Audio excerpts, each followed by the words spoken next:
Bueno, Patxo Telleria naiz, historio kontalaria oro har, antzerki idazlea, aktorea, zine idazlea, lantzean behin zuzendaria uzten didatenean, eta holaxe.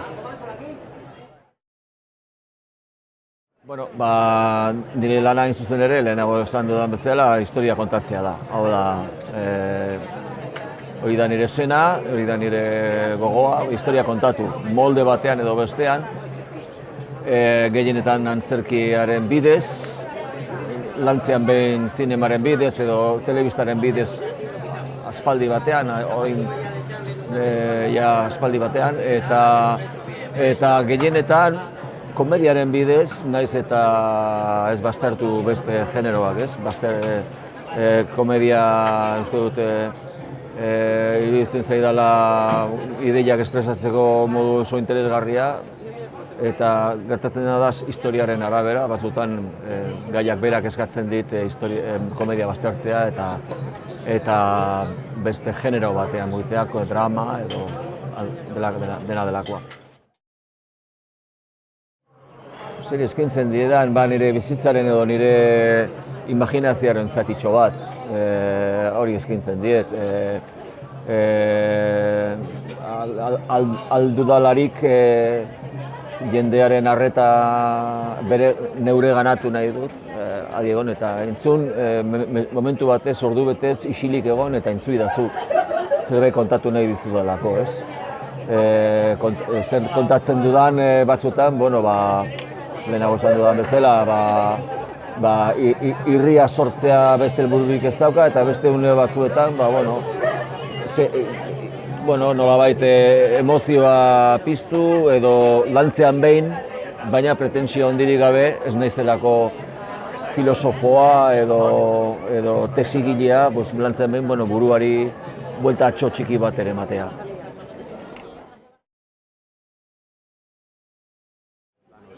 Lingo Navajorun Estokiruren petoa da, zentzu horretan, komedia hutsa da, euskara lanabez bezala harturik, euskara erreminta bezala harturik, umorea sortzeko, eta divertimentu linguistiko eta divertimentu teatrala da, ez?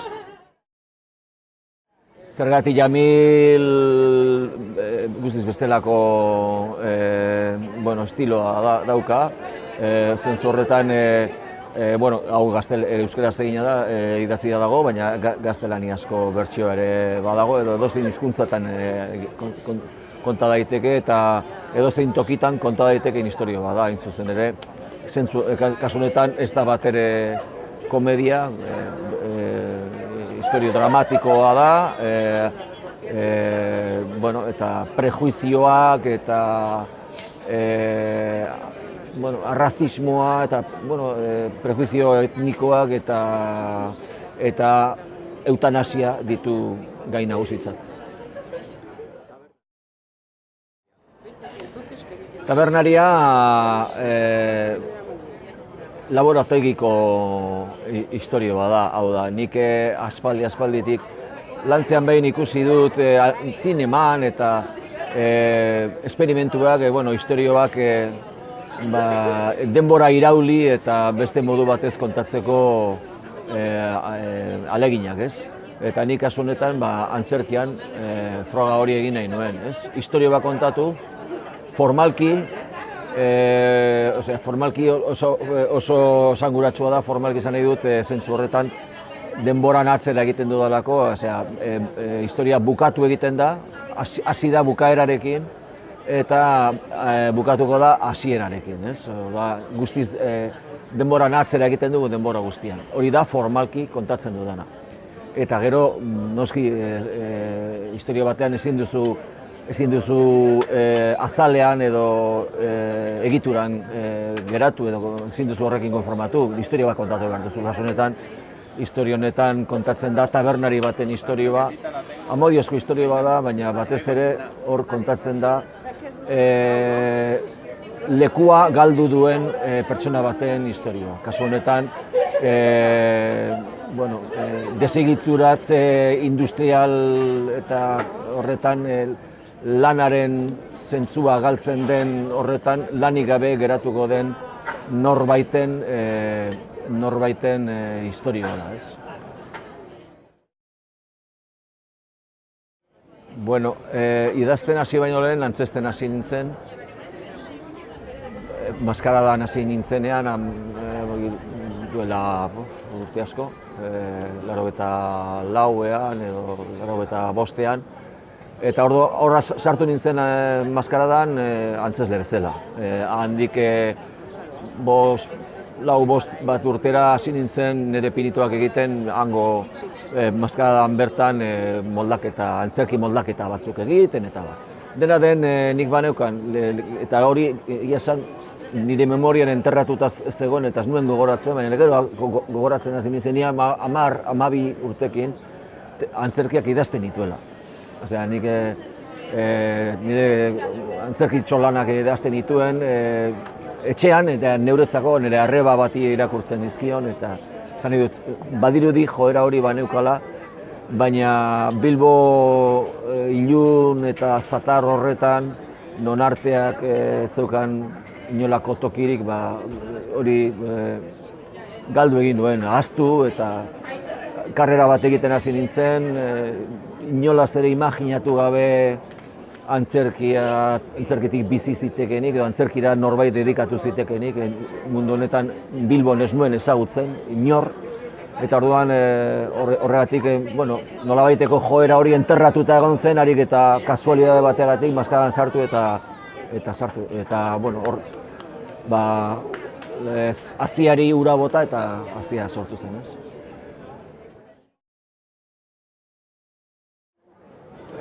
Antzerkiaren munduan oso gogoan daukat, eta batez ere Estokiruren lanak idazten ditudanean, eta oso gogoan dut Groucho Marx, esate baterako.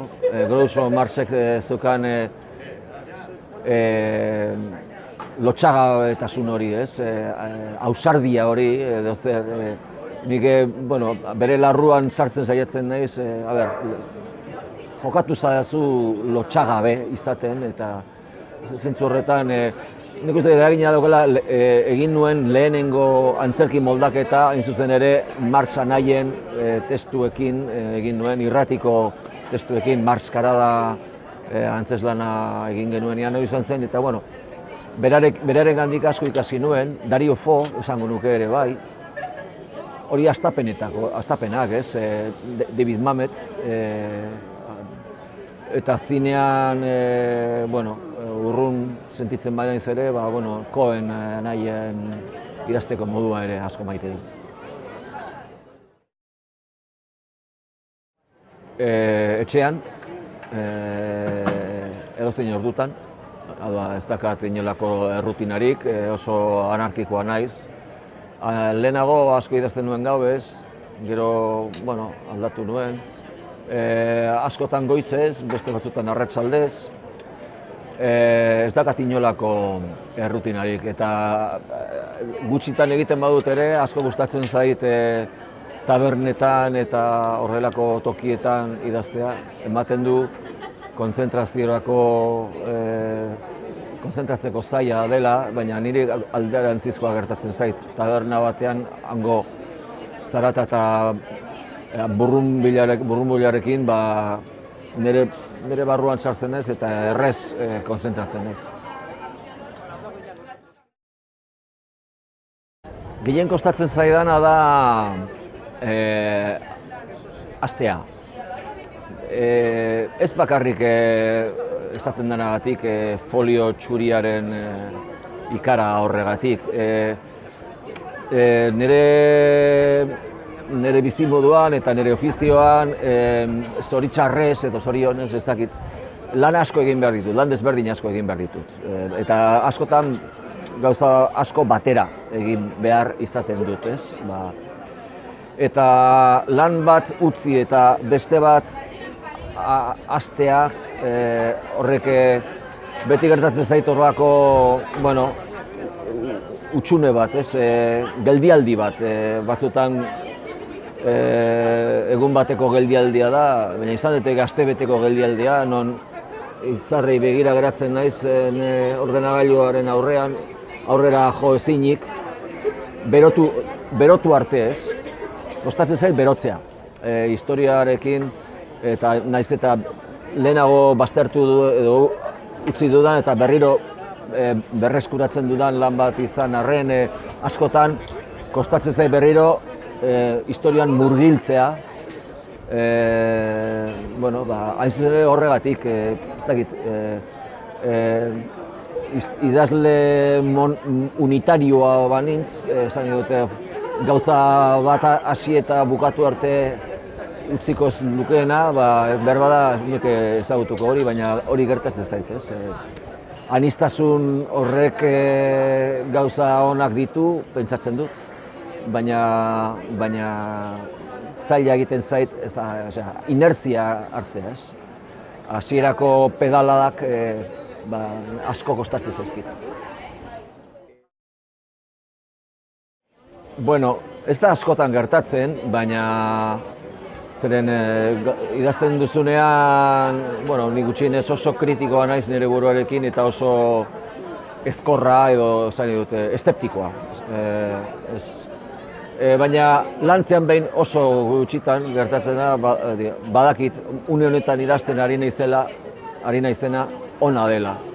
Badakit hau ona dela, ez? Badakit egoera hau, edo sortu den sentimentu hau, edo asmatu dudan eskena komiko hau, edo dena delakoa, hau ona da, ez? Une horiek oso gozagarriak dira.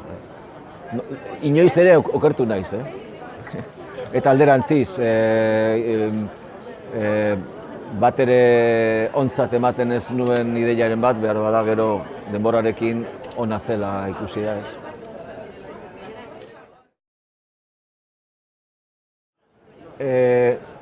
Ez nuke esango, garairik ez personajeen mota. Komedia egiten dudanean, personaje galtzaileak ditut maite, hain zuzen ere, horiek direlako komizitatea sorrarazten digutenak, ez? Eta batez ere, zentzu horretan, beti beraienganako sintonia erakutsiz, ez? Personaje galtzaileekin barre egiten dugu, baldin eta gu haien larruan sartzen bagara, ez goitik begiratzen baditugu, ez? Zentzu horretan, horiek dira gehien maite ditudanak, baina bezala ez nuke esango personaje horren berezik personaje batzuetarako joera dudanik, ez?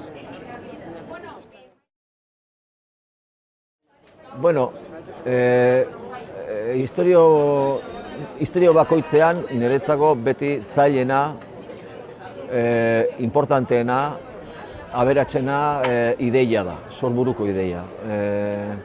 Eta horregatik, nik normalean istorioak idazten ditut, burura etorri zaidan zerbaitengatik, ez?